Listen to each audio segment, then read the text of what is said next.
Hello children, வாழ்க வளமுடன். Hope everybody is doing good along with your family members. Convey my warm regards to your family members too. Be good children at home and be safe at home. Try to attend all your video classes and test in time. Right. We are aheading the upcoming year with full positivity. I feel very happy to meet you through this ELGA video class. Children, always remember, life has no guarantee or nor warranty. It only provides opportunities and possibilities. So, we have to make the best use of it. Have a nice day. Now,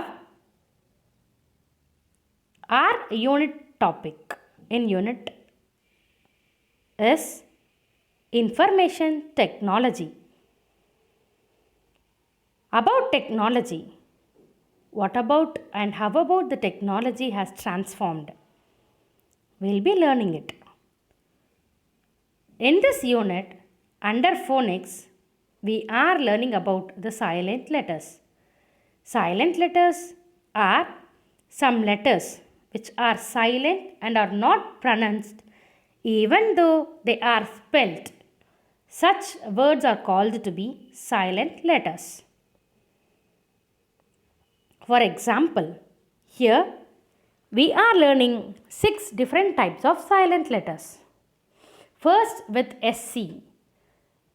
SC has in scissors, scientist, scenery, scent, descent, etc.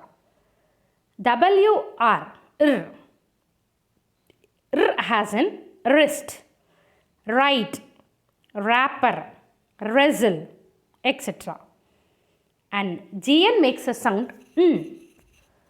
GN has in gnat, cologne, campaign, na. And next GH. It has in straight, caught, daughter, fight. Next IGN. Ein. Ein has in sign, design, align, resign. And OUGHT. Ought. Ought has in brought. Ought has in fought. Many more words you have in your SR. Refer your SR and memorize all those spellings. Yes, we shall move to the next component, that is whole words. Under whole words in this unit, you are learning synonyms and antonyms. Synonym means the same, a word or phrase that means exactly or nearly the same as another word or phrase. That is called to be synonym. For example, Rohan is sad, Neha is upset. Here, sad and upset are synonyms because they have the same meaning. And antonyms, a word or phrase that means the opposite of another word or phrase is called to be antonym. For example, Mahesh is happy, Dannu is sad. Here, happy and sad are antonyms as they have the opposite meaning. I have given you some example words for synonyms and antonyms. Under synonyms, cheerful, happy, quick, fast, neat, tidy, cold, chilly, start, begin, sick, ill, rich, wealthy. These are some examples with regular synonyms. Some words have more than one synonym also. For example, for angry, we have several meanings like mad, furious, annoyed, and fuming. Okay, so you can refer SR number 2 for your better understanding. And under antonyms, we have tall, short, old, new, hot, cold, fast, slow, wet, dry, loud, soft, open, close. So these are some examples for antonyms. You have your antonym words in SR 11. Refer it and memorize it. And now we have the third section, that is reading and listening part. In this unit, we read articles on some common topics from different sources like newspapers, magazines, internet, etc. We read them and we can able to compare them, the facts and opinions in them. And then we can draw conclusions also about the information we read. Okay? Here we will be comparing the facts and opinions while we reading some articles. So, and next we also can be in a position to know the cause and effect, which are in SR 10. Practice identifying cause and effect while reading different articles. And then drawing conclusions. For your better understanding, refer SR 16 for this drawing conclusions. Okay, children? A conclusion means what we finally think about something. Using facts and opinions from the articles we read, we can think and draw our own conclusions.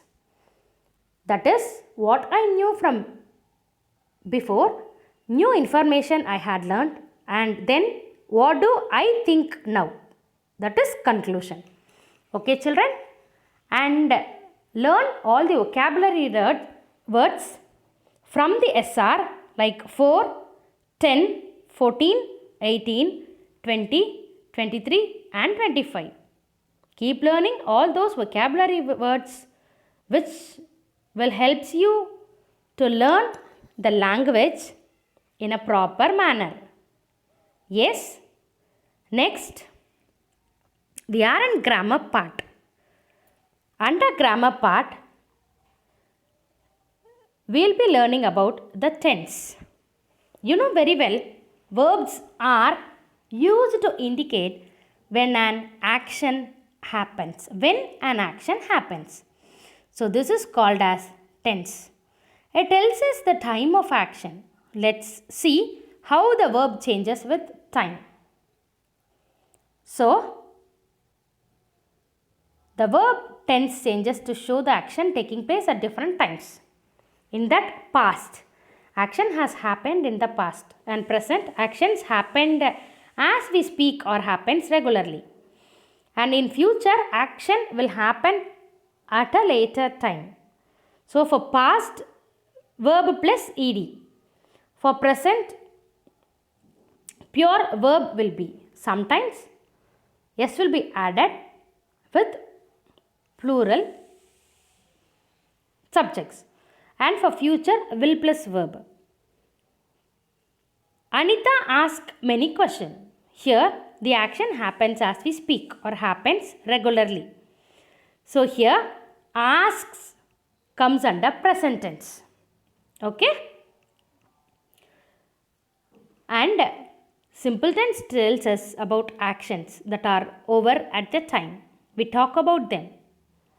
And continuous tense tells us about actions that are still happening at the time. We talk about them. So here I am giving you a tabular column for be form verb. For past it was, were.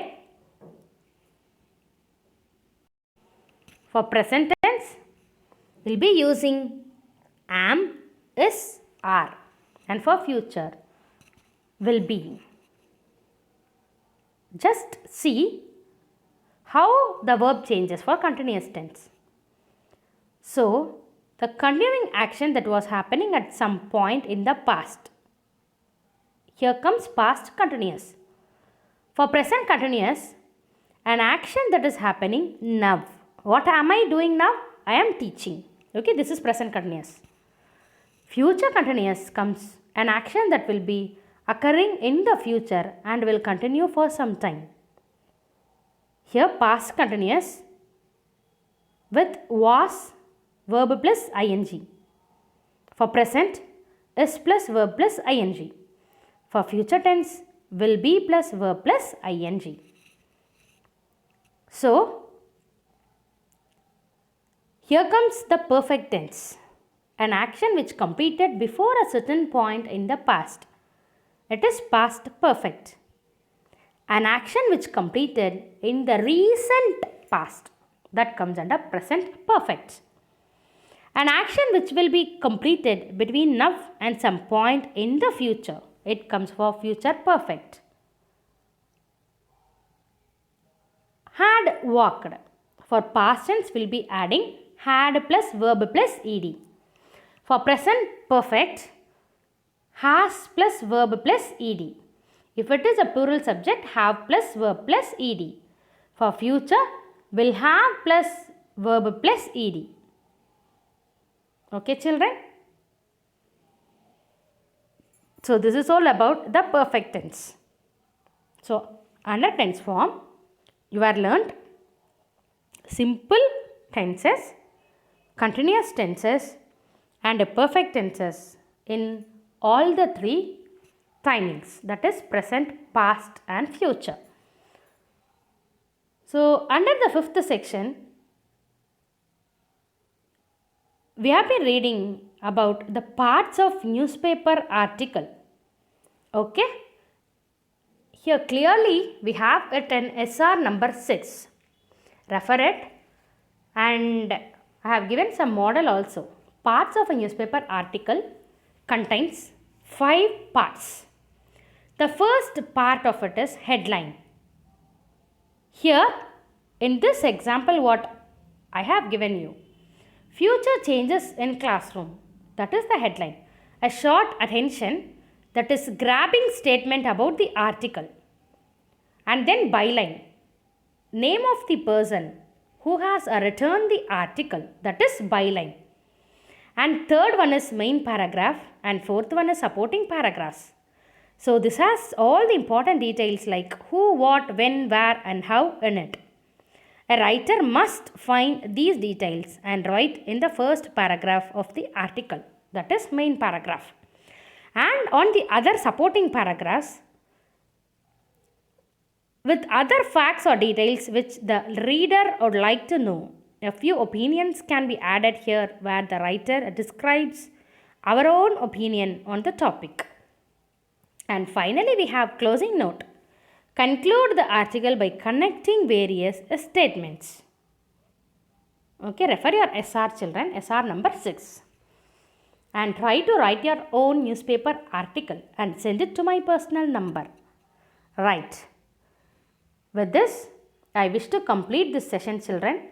Thank you. Stay tuned. Stay connected.